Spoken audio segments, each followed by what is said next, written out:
ABN Marathi news मध्ये आपल्या सर्वांचं स्वागत आहे। ताज्या बातम्यांसाठी एबीएन मराठी न्यूजला सबस्क्राइब। आरजी राजगृह मागासवर्गीय बहुउद्देशीय सेवाभावी संस्थेच्या वतीने 69व्या धम्मचक्र प्रवर्तन दिनानिमित्त लेझिम ताफा काढण्यात आला। त्यावेळी एकसारखे कपडे घालून 1200 मुलांचा लेझिम ताफा काढण्यात आला व प्रमुख पाहुण्यांच्या हस्ते तथागत भगवान गौतम बुद्ध व डॉक्टर बाबासाहेब आंबेडकर यांच्या पुतळ्यास पुष्पहार अर्पण करून बुद्ध वंदना घेण्यात आली।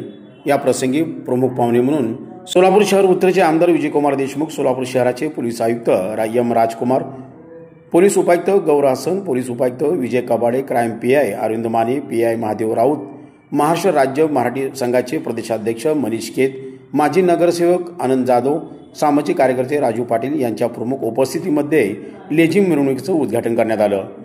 यावेळी संस्थेचे संस्थापक पिंटू आप्पासाहेब डावरे, उत्सवाध्यक्ष सिद्धांत सरवदे, प्रवीण गायकवाड, प्रमोद नागटे, तुषार जंजट, संजू गायकवाड, इलाई सय्यद, श्रीकांत सावंत, भैया सावंत, प्रथमेश गायकवाड, बंटी तळभंडेर, अजय गायकवाड, बबलू ढावरे, सिद्धांत रणखांबे, आदर्श सरतापे, अजय कांबळे, सुधीर बनसोडे, शशिकांत माने, विशाल गायकवाड, दिगंबर वाघमारे, राजाभाऊ चव्हाण, दीपक कोपुल, आकाश कांबळे, सिद्धांत मसलखाम, आदर्श कांबळे, आकाश बडेकर, सिद्धांत सरवदे, सूरज गायकवाड, कुणाल उडानशिवे, अमित कांबळे व सर्व स्वाभिमानी आरजी कंपनीचे कार्यकर्ते व सर्व पदाधिकारी उपस्थित होते।